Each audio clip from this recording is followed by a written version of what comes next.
सभी को जैम सीखी। आज हम पढ़ेंगे लूका अध्याय 2। यीशु का जन्म। उन दिनों में अगस्तुस कैसर की ओर से आज्ञा निकली कि सारे जगत के लोगों के नाम लिखे जाएं। यह पहली नाम लिखाई उस समय हुई जब क्विरिनियुस सीरिया का हाकिम था। सब लोग नाम लिखवाने के लिए अपने अपने नगर को गए।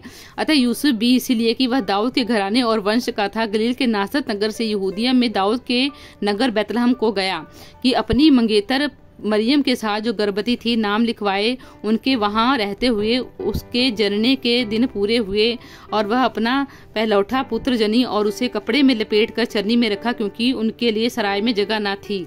सरदूतों द्वारा चरवाहों को संदेश। और उस देश में कितने गडरिये थे जो रात को मैदान में रहकर अपने झुंड का पहरा देते थे। और प्रभु का एक दूत उनके पास आ खड़ा हुआ और प्रभु का तेज उनके चारों ओर चमका और वे बहुत डर गए। तब सरदूत ने उनसे कहा, मत डरो, क्योंकि देखो मैं तुम्हें बड़े आनंद का सुसमाचार सुनाता हूँ जो सब लोगों के लिए होगा, कि आज दाऊद के नगर में तुम्हारे लिए एक उद्धारकर्ता जन्मा है और यही मसीह प्रभु है। और इसका तुम्हारे लिए यह पता है कि तुम एक बालक को कपड़े में लपटा हुआ और चरनी में पड़ा पाओगे। तब एकाएक उस दूत के साथ सरदूतों का दल परमेश्वर की स्तुति करते हुए यह कहते हुए दिखाई दिया, आकाश और परमेश्वर की महिमा और पृथ्वी पर उन मनुष्यों में जिनसे वह प्रसन्न है शांति हो। जब सरदूत उनके पास से स्वर्ग को चले गए तो गडरिये ने आपस में कहा, आओ हम बैतलहम जाकर यह बात जो हुई है और जिसे प्रभु ने हमें बताया है देखें। और उन्होंने तुरंत जाकर मरियम और यूसुफ को और चरनी को में उस बालक को पड़ा देखा। उन्हें देखकर उन्होंने वह बात जो इस बालक के विषय में उनसे कही गई थी प्रकट की। और सब सुनने वालों ने उन बातों से जो गडरिये ने उनसे कही आश्चर्य किया, परंतु मरियम ने ये सब बातें अपने मन में रख कर सोचती रही और गडरिये जैसा उनसे कहा था वैसा ही सब सुनकर और देखकर परमेश्वर की महिमा और स्तुति करते हुए लौट गए। यीशु का नामकरण। जब 8 दिन पूरे हुए और उनके खतने का समय आया तो उनका नाम यीशु रखा गया, जो सरदूत ने उसके पेट में आने से पहले कहा था। मंदिर में यीशु का अर्पण। जब मूसा की व्यवस्था के अनुसार उसके शुद्ध होने के दिन पूरे हुए तो वे अपने यरूशलेम में ले गए कि प्रभु के सामने लाए। जैसा कि प्रभु की व्यवस्था में लिखा है, हर एक पहलौठा प्रभु के लिए पवित्र हो ठहरेगा। और प्रभु को व्यवस्था के वचन के अनुसार पंडकों का एक जोड़ा या कबूतर के 2 बच्चे लाकर बलिदान करे। शमौन का गीत। यरूशलेम में शमौन नामक एक मनुष्य था और वह मनुष्य धर्मी और भक्त था और इजराइल की शांति की बाट जो रहा था।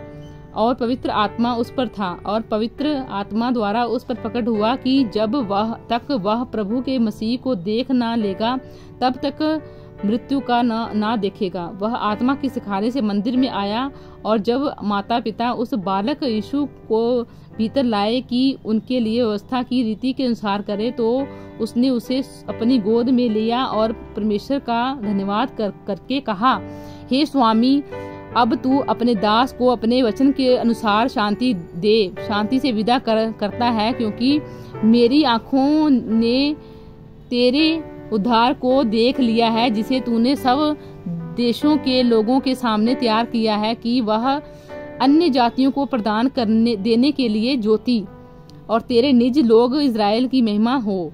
उसका पिता और उसकी माता उन बातों से जो उसके विषय में कही जाती थी आश्चर्य करते थे।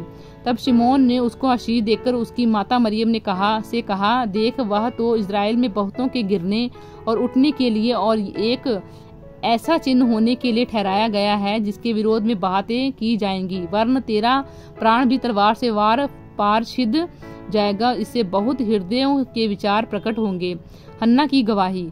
अशेर के गोत्र में से हन्नाह नामक फनूएल की बेटी एक भविष्यवक्तन थी। वह बहुत बूढ़ी थी और विवाह होने के बाद 7 वर्ष अपने पति के साथ रह पाई थी।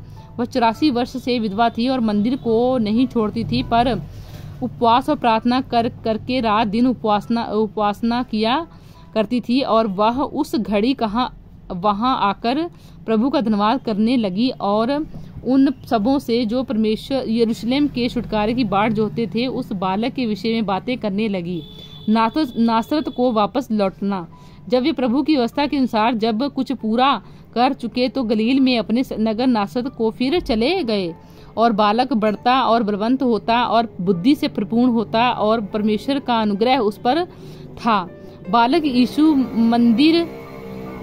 यीशु मंदिर में उसके माता पिता प्रति वर्ष फसह के पर्व में यरूशलेम जाया करते थे। जब यीशु 12 वर्ष का था तो वे पर्व की रीति के अनुसार यरूशलेम को गए।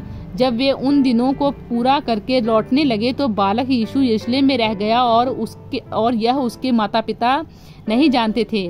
वे यह समझ कर कि वह अन्य यात्रियों के साथ होगा एक दिन का पड़ाव निकल गए और उसे अपने कुटुंबियों और जान पहचान वालों से ढूंढने लगे।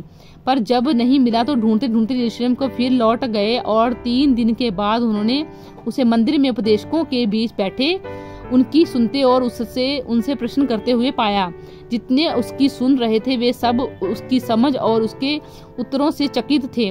तब वे उसे देखकर चकित हुए और उसकी माता ने उससे कहा, हे पुत्र, तूने हमसे क्यों ऐसा व्यवहार किया कि देख तेरा पिता और मैं उड़ते हुए तुझे ढूंढते थे।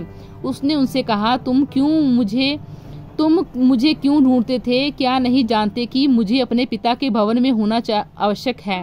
परंतु जो बात उसने उनसे कही उन्होंने उसे नहीं समझा। तब वह उनके साथ गया और नासरत में आया और उसके वंश में रहा और उसकी माता ने ये सब बातें अपने मन में रखी। और यीशु बुद्धि और डिडौल में और परमेश्वर और मनुष्यों के अनुग्रह में बढ़ता गया। प्रभु इन वचनों द्वारा आपको आशीष